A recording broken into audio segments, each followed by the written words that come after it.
This is not just for cops. This phrase has a high potential of success in any heated argument. If you're a new cop, or you plan on entering law enforcement soon, or perhaps you're a civilian who simply wants to improve your verbal judo skills, check this video out. I do believe in verbal judo to de-escalate non-deadly situations.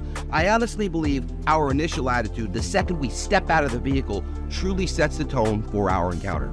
Unfortunately, your professional and friendly demeanor doesn't work with everyone.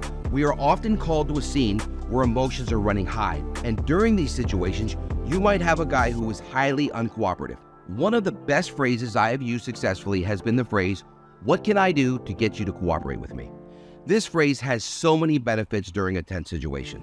First, this phrase comes in the form of a request and not an order. Some people don't like to be ordered around. They respond horribly to this.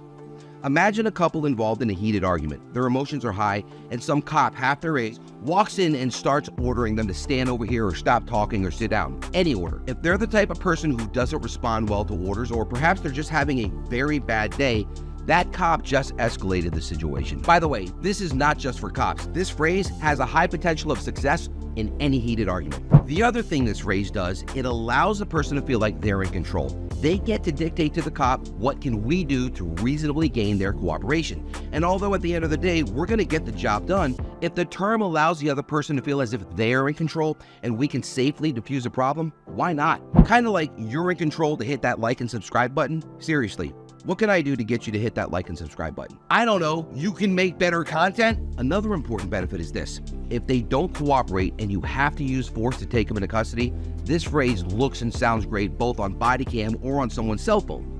You won't come across to a judge or a jury or to the public if you happen to go viral like you were a jerk. In fact, they'll see that you did everything in your power to quell the situation. You gave the individual the opportunity to cooperate on their own terms, and they chose not to do so.